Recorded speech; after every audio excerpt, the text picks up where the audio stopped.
আদালতে হাজির করা হয়। কানায় কানায় পূর্ণ আদালতে দায়রা জজ সৈয়দ এনায়েত হোসেন রায় ঘোষণা করেন। সময় তখন সকাল 10টা 5 মিনিট। পরবর্তী 5 মিনিটেই শেষ হয় চাঞ্চল্যকর এই মামলার রায় ঘোষণা। রায়ে নূর হোসেন ও র্যাবের 3 কর্মকর্তা সহ 26 জনকে ফাঁসিতে ঝুলিয়ে মৃত্যুদণ্ড নিশ্চিত করার নির্দেশ দেয়া হয়। আর বাকি 9 আসামিকে 7 থেকে 10 বছরের কারাদণ্ড ঘোষণা করা হয়। রায় ঘোষণার সময় আদালতে আসামির কাঠগড়ায় নূর হোসেন ও র্যাবের 3 কর্মকর্তা স্বাভাবিক ছিলেন। রায়ের পরই আদালত এলাকায় আনন্দ মিছিল করেন আইনজীবীরা। এই রায়ে আমি অত্যন্ত আনন্দিত এবং এই রায়ে আমরা অত্যন্ত খুশি হয়েছি। যদি 35 জনের মৃত্যুদণ্ড হতো তাহলে আমরা আরো বেশি খুশি হতাম। তবে স্বজনদের মধ্যে সন্তুষ্টি থাকলেও অভিযোগপত্র থেকে কয়েকজন আসামির নাম বাদ পড়ায় ও পলাতক 12 আসামি গ্রেপ্তার না হওয়ায় ক্ষোভও ছিল। মাননীয় প্রধানমন্ত্রীর প্রতি আমি কৃতজ্ঞতা জানাই। ওনার আন্তরিকতার কারণে আজকে এতটুকু আমরা আগাইতে পেরেছি। আমরা সন্তুষ্ট। যারা সবাই সহযোগিতা করেছে সবার প্রতি আমরা কৃতজ্ঞ।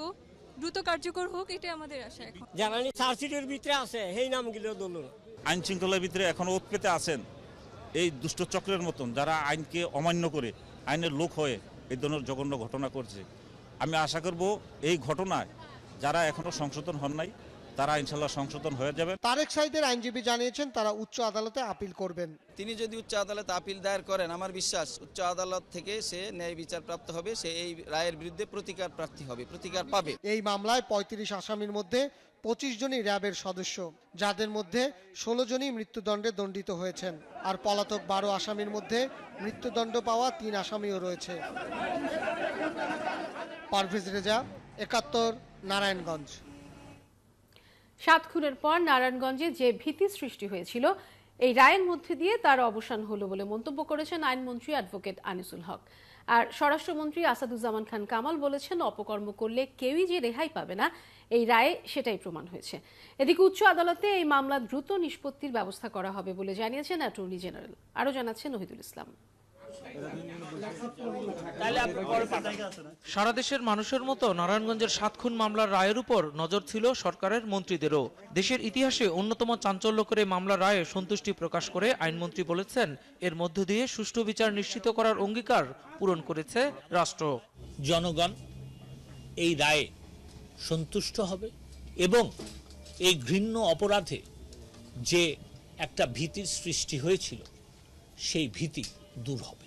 যেই অপরাধ করুক তাকে বিচারের আওতায় এনে তার সুষ্ঠু বিচার করাই হচ্ছে রাষ্ট্রের দায়িত্ব। আমার মনে হয় সেই দায়িত্ব আমরা পালন করতে পেরেছি। রায়ের পর প্রতিক্রিয়ায় স্বরাষ্ট্রমন্ত্রী বলেছেন সঠিক চার্জশিট দিতে পারার কারণেই রায়ে ন্যায় বিচার নিশ্চিত হয়েছে। এ রায়কে আইন শৃঙ্খলা রক্ষাকারী বাহিনীর সদস্যদের জন্য বড় ধরনের বার্তা বলেও মনে করেন স্বরাষ্ট্রমন্ত্রী। তাদের বিরুদ্ধে যথাযোগ্য চার্জশিটটা দিতে পেরেছিল এবং সেই জন্যই একটি জাতি এবং ভিকটিম যারা তারা সঠিক বিচারটা পেয়েছে।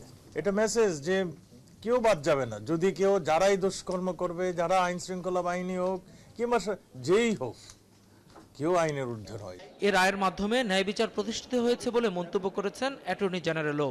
উচ্চ আদালতে 7 খুনের মামলার শুনানি দ্রুততম সময়ের মধ্যে শেষ করার চেষ্টা থাকবে বলে প্রতিশ্রুতি দিয়েছেন তিনি।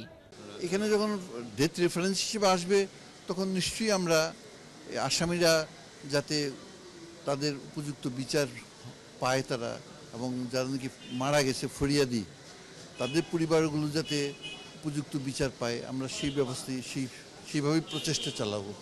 আইন অনুযায়ী বিচারিক আদালতের সব নথি আগামী 7 দিনের মধ্যে হাইকোর্টে পৌঁছানোর পর আসামিরা আপিল করতে পারবেন বলে জানান তিনি।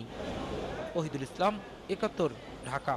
এদের মধ্যে গ্রেফতার আছেন নূর হোসেন ও র্যাব 11-র সাবেক কর্মকর্তা সহ মোট 23 জন। এদের মধ্যে 21 জনই দোষ স্বীকার করে আদালতে জবানবন্দি দিয়েছেন। 164 ধারায় দেয়া জবানবন্দিতে নিজেদের দায় স্বীকার করেছেন র্যাবের সাবেক 3 কর্মকর্তা।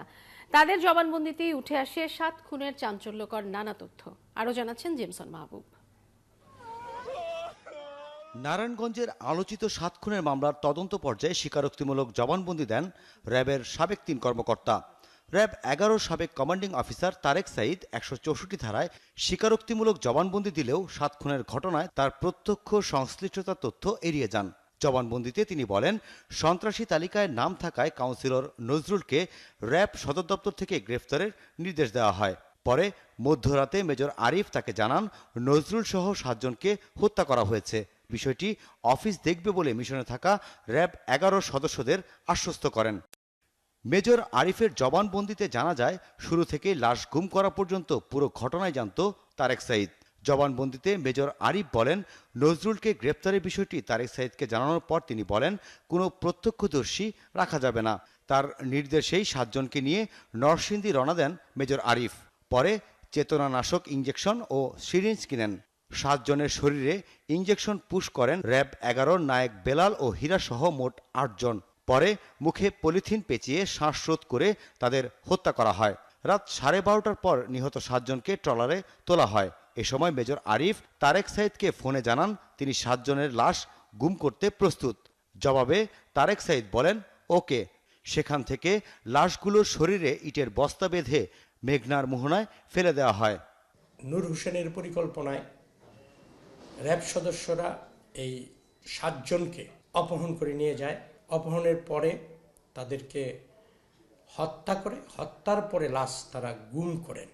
পেট ফেরে তাদেরকে ইটা বেঁধে, বস্তাভর্তি ইটা বেঁধে তাদেরকে মোহনায়, শীতলক্ষার মোহনায় তাদেরকে ফেলা হয়।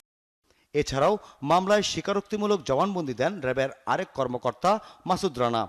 তিনি তার জবানবন্দিতে বলেন, ঘটনার আগাগোড়াই জানতেন তারেক সাঈদ। মামলায় র্যাবের 3 কর্মকর্তা ছাড়াও মোট 21 জন স্বীকারোক্তিমূলক জবানবন্দি দিয়েছেন। জেমসন মাহবুব, 71, ঢাকা।